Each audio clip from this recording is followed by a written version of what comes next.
Is it just us right now? I can't hear you. You're I was muted. muted. I'm just connecting to YouTube. So just give me a minute. Oh, nice. 1 second.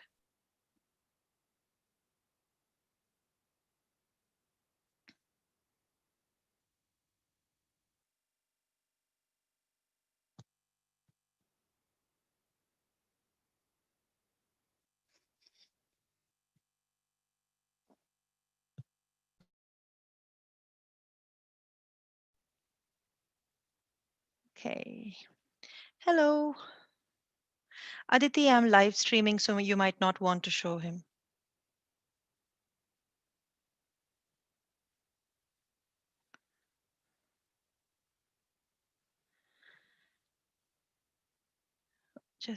We'll just take just a minute. I just want to check the settings and then we'll start, okay? Just give me a sec.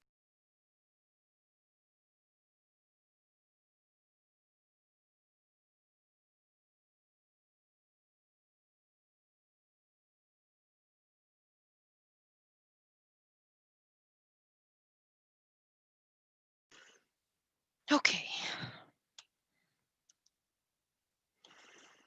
Hari Om Tat Sat. Namaste.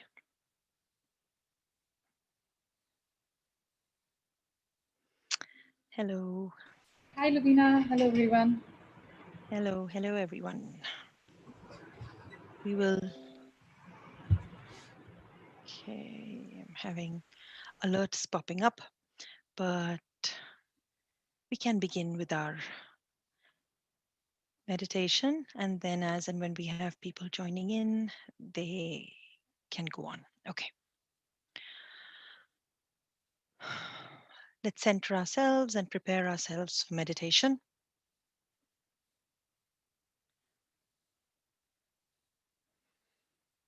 Sitting comfortably in a meditative posture of your choice, cross-legged if you're comfortable, seated on a chair if that's what you need today. If you're sitting on a chair, place your feet firmly on the ground. If you're sitting cross-legged, we'll be meditating for about 15 minutes. So if you'd like to take wall support, support your back, your lower back, sit on a cushion, please feel free to make yourself comfortable. Spine straight and erect, but not rigid. Shoulders relaxed.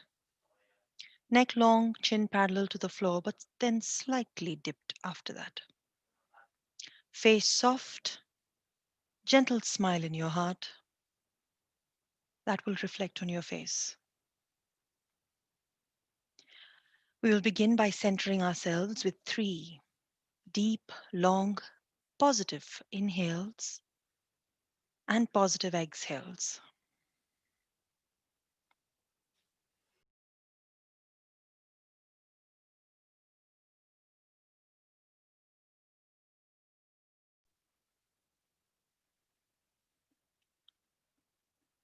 Before we begin our meditation, let's ask ourselves a few questions. Who am I? Who am I?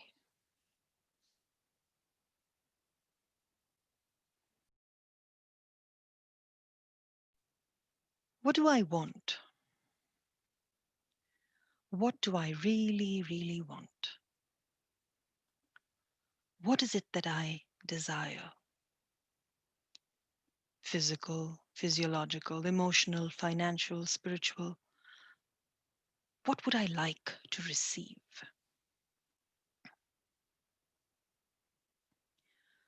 What am I here for? What is my purpose in life? How can I help? How can I serve?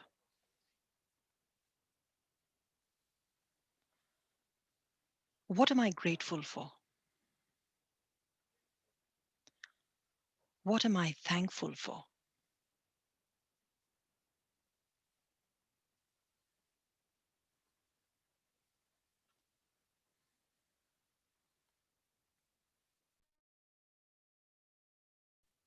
Now taking a deep breath in.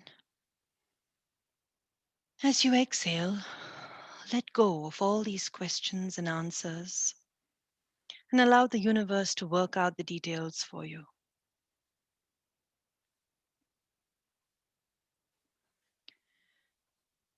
Now introduce your Guru mantra mentally or the mantra Soham and silently repeat it mentally.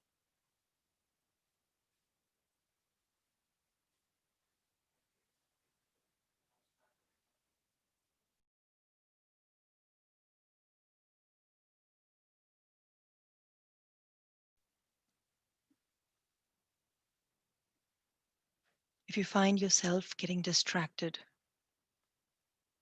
by sensations in the body, thoughts, sounds in the environment, that's okay. The moment you become aware of them, gently bring your attention and awareness back to your mantra.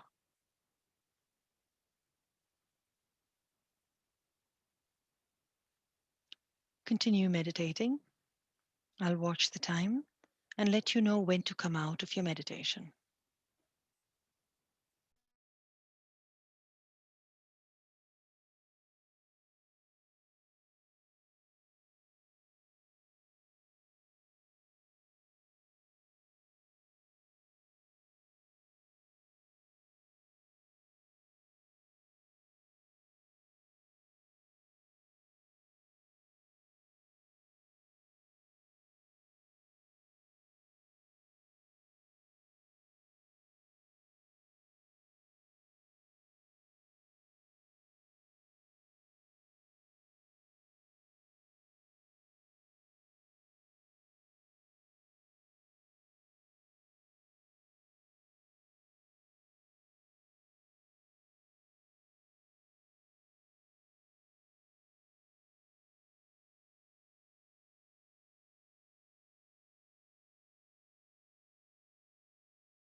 Now stop thinking your mantra and sit comfortably with your eyes closed for a few moments.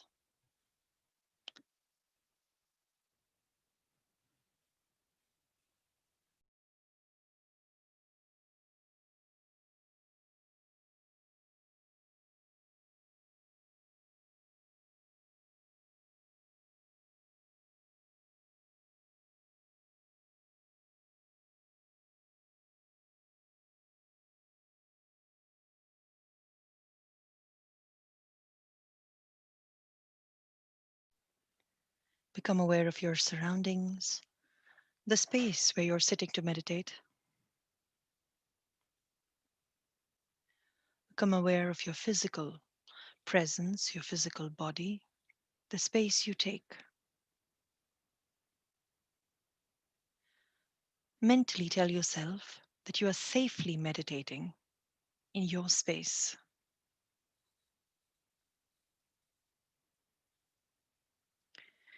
Make very gentle movements with your fingers and your toes if you want to stretch them out if you're sitting on the floor. Very gentle movements in your shoulders, in your neck, your head. Very mindfully bring your palms together at heart center.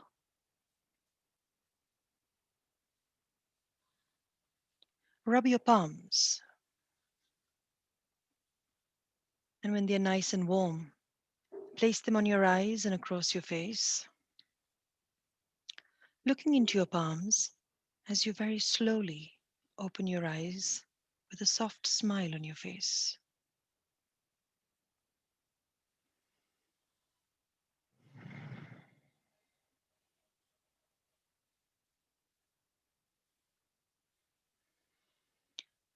Hari Om Tat Sat. Welcome back. You know, just as I was opening my eyes to, okay, okay, he apologized. All right. So just as I was opening my eyes to get everyone out of meditation, I happened to see I happened to see the chat, and I saw Ekta's message there, and I had to smile. It was a smile generating message from Ekta. But Ekta, it's okay. You know what? When we have a hair day, there's no good or bad. When we have a hair day, we can always tie it up. It's okay. Right. So, which brings me to today's thought. Um, it it is around purpose. Sorry, it's not about purpose necessarily. I was thinking of bringing in purpose later, but it's largely on desires.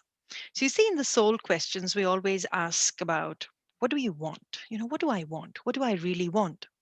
And in the Yoga Sutras or in the scriptures, even in the Bhagavad Gita, we always hear of this concept, not only in that, we hear it in Vedantic texts, we hear it in so many scriptures. We hear about this term of detachment, right? And the idea is that we need to learn how to detach. Okay, so the inference from something like that is to say, if we have to detach from things, then why should we want? Wanting something is a sign of being attached to attached to this world, be it material or spiritual or anything.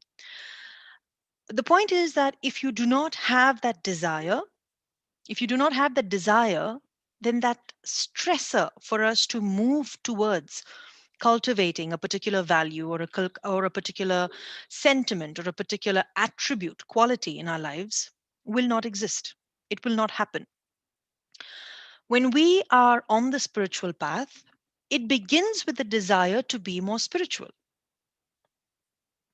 Simple. We need to desire that. If we don't desire that, then we might as well be without any kind of um, bias for action, for that matter. We won't move. We'll just be stagnant. We won't know what to do about anything. If we don't recognize that something is a quality or a habit that needs changing, and when you desire to make that change, That is desire. It is important. So desires are very important. Now, desires are also understood in philosophy as um, as a precursor to us fulfilling our karma or fulfilling our swadharma, our purpose. So desires are connected to purpose, but that purpose sometimes is misunderstood as um, when we attach ourselves to those desires so much that we allow it to be a vicious circle. Now, sometimes we have desires that we cannot explain, right? We have a desire for something. We say, I don't know why I want it, but I just want it. Now, in Hindu philosophy, there is that the desire is termed as vasana, but it may also come from samskaras. Samskaras could be both from this lifetime, but they could also be from previous lifetimes. Because in the Hindu system of understanding, in Hindu philosophy, time is not linear. It's just that the earth rotates, and somewhere along the way, we have identified that a day will have 24 hours, which is day and night. But actually, the earth is just spinning, it's just going round and round, it's rotating. But time is a continuum. At any given point in time, the earth is here or here or here. Okay. So there is also this idea of us having multiple births because time being cyclical. There are parallel universes where we might not be there right now, but within this lifetime we have so many experiences from the past that we forget in this lifetime. But if we have to work through something, then those desires or those past memories from those lifetimes are something that are carried forward in this lifetime for us to work on. Okay. So it could be, in previous times we might have been homeless, and in this lifetime we might be affluent because we've had that desire and we've received it. But then once we have these desires, the more important thing is, one, to know that with focus our desires can and will be met. Okay. But then once we receive them, then what do we do with these uh, manifested desires of ours? Okay. So why purpose? Purpose is because regardless of where we go on in our path, everyone has the opportunity to make a spiritual turn. But then we look around us and we know how many of us choose that. Okay. But when we choose that, what comes up then is these desires make up the different aspects, the main attributes of what human existence is all about. We've got at different times of our lives, we've got, and it doesn't actually have to go in that particular order. But when you're younger, you're taught all the righteous ways to behave. Okay. And then once you've learned all of these things, so we've got the dharma part of it, then you go on to having the desires that are going to give you that satisfaction. So you've got the aspect of artha, where you receive all the financial or the materialistic um, gifts of our efforts. And then you've got karma that also comes together with it, the joy and the pleasure of having a material existence. It's not just the financial pleasures, it's also the physical pleasures, sexual pleasures, um, the pleasure of experiences. All of these are important. So cutting them out from our lives entirely may give us a void when we're not supposed to. You cannot force detachment on yourself. You cannot. You can detach only when you've experienced it, because every desire of the human being, or even a deva for that matter, every desire that we carry with us or have is expected to be fulfilled by divinity. If you have the desire to be powerful, you will be given the opportunity to feel powerful. It depends on which level, in different levels. Some people try to exercise their power on powerless animals, on people in terms of they can choose to be abusive. That's also a show of power. But when you're given power, right, with great power comes great responsibility. Everyone knows that. But then, if that is the case, how do we actually exercise that, the power? So, what do we do with the manifestation of our desires? Okay. So, having desires is something that we need to really be careful in what we choose. And if we have something that recurs for us as, this is what I want, this is what I want, what is it that I want? Your question shouldn't be, oh, like, this isn't a good thing, this is not a good thing, I don't like that. No, there is no such thing as a good desire or a bad desire. When the desire comes up, it's a reflection of something deeper. Okay, and even if the fulfillment of that desire may bring up something negative, it's an opportunity for us to actually do something out of it. There is I repeat this in almost every class that I teach whenever the opportunity arises. One of my teachers had told me many, many years ago that, make your karma your dharma. Okay, to fine tune it better, make your karma your swadharma. That is, we'll receive all sorts of experiences in our life. Okay, and then we might not know what to do with it, and we have a choice to say, oh, this is my life, this is what I'm dealt with, this is the hand I'm dealt, and I don't know what to do with it. We can have horrible experiences, we can have very good experiences, both of them, or sometimes neutral. We say, it's happened, I don't know what to do with it. Taking that karmic experience that you have and using it to help others is why the question, what do I want and how can I serve, go hand in hand. These two questions become soul questions, because then it gives you a spiritual perspective on all that you've received, everything that you have, and how you can make a difference around you using your experiences. Now, I'd like to make a point here that when I say these things, I say it in a very generic way.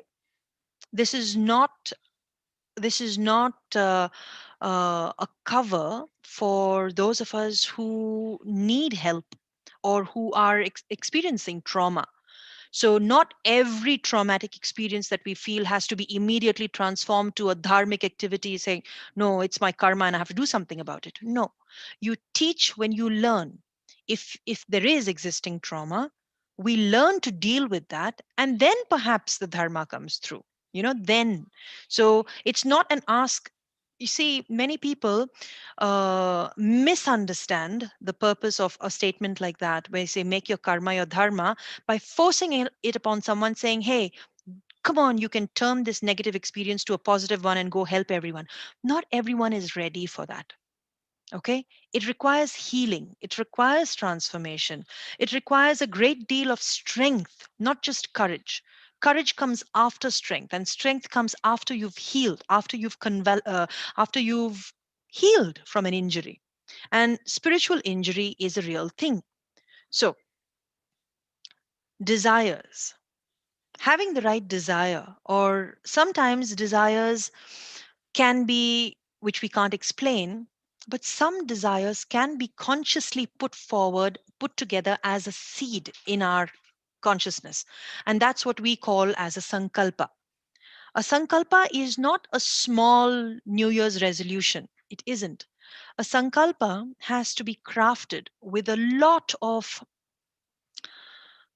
time, patience, integrity, focus.